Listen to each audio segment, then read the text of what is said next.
Okay, just one last question. Let's just talk about what the U.S. is now doing in response to this clear escalation in the Middle East, this Iranian missile attack. I heard that the U.S. is sending thousands of additional troops to the Middle East.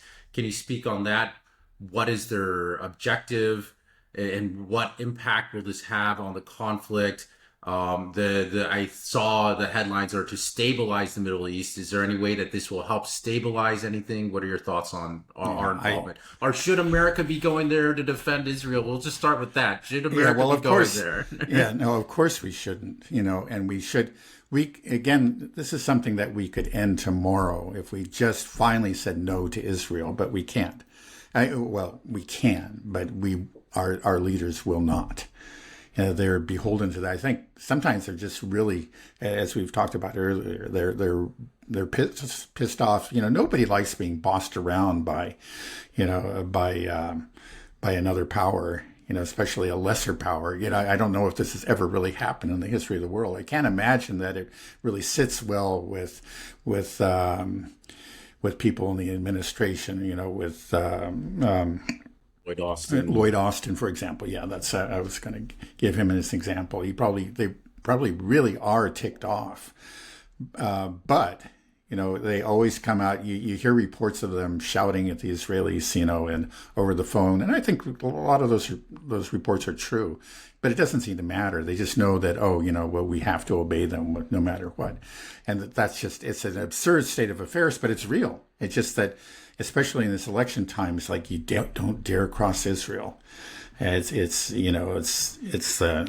Zionism is just all powerful in the U.S. at this time. It really is. It just doesn't make sense to me because you know what's worse than saying, no to Israel is when thousands of body bags start coming back from these bases in the Middle East because of this, of what you've done, because you couldn't say no to Israel. Yeah. The American troops are really in danger now. I don't think Iran would ever strike the American bases first. But it seems clear that if Netanyahu's in control of our government and our military, he apparently has the ability to say, America, attack Iran, and we might actually do it. And that's just insane. And then, Yeah.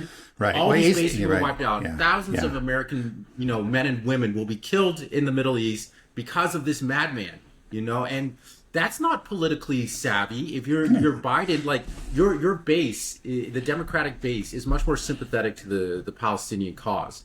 You should be playing to that. And if he played to that in the beginning, he'd be in a much better position. And look where we Well, are now. How is this yeah. helping him? This isn't. Yeah, well, unfortunately, it's just that money really talks in U.S. politics, and the donor class is entirely Zionist. I mean, it's just the truth for in both parties, and they. I don't think it's just a matter of money. Again, Biden has shown himself to be a real zealous supporter of Zionism all throughout his career, and he's declared himself a Zionist, and I think he really is. So it's also ideological, but the money is always there. They're in the middle of a very close election campaign, and you cross Israel, the money stops flowing, and then you lose the election. I mean, I think that's the way they look at it. So they just don't dare do that. I mean, it's just as The simple as that. next election is going to be interesting because I don't think Israel will be around for the next presidential election after this one. Yeah, I don't know. At the way things are I going. really don't know. When I look into my crystal ball, it's just very cloudy. You just see chaos. Yeah, it's cloudy because it's just dust and destruction from nothing's going to be left of Israel at the rate they're going, and that's why I don't understand. Like, I don't want to see millions of dead Israelis. I don't want that to happen. I don't want anybody to die. So it's like if I could tell the Israelis just like, for your own self-preservation, please just stop this because it's not going to end well for you. I just don't see how so few people can't see that. It's just it's clear you can't go around massacring your neighbors and expect everything to be okay. You have to stop. You have to make peace. You can't just beat the whole region into submission nonstop. But like you said, that they've gone this far. But I just don't see how they can rationalize it any further. That this will somehow be a victory for Israel. That somehow that this is the right path for Israel. I just don't.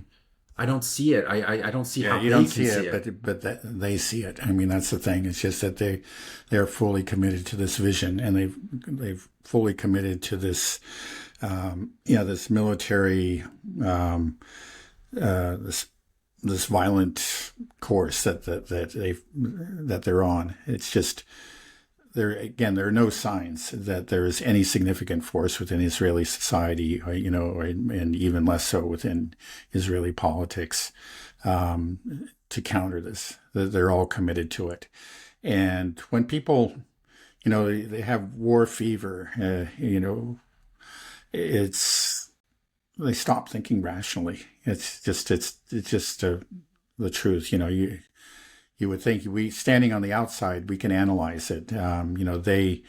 They're not on the outside. They're party to these massacres. That's the thing. It's just that it's not just their soldiers that have committed. In a way, it's just all of the vast majority of Israeli society is complicit. They all have blood on their hands. They've all celebrated it. They've all supported it.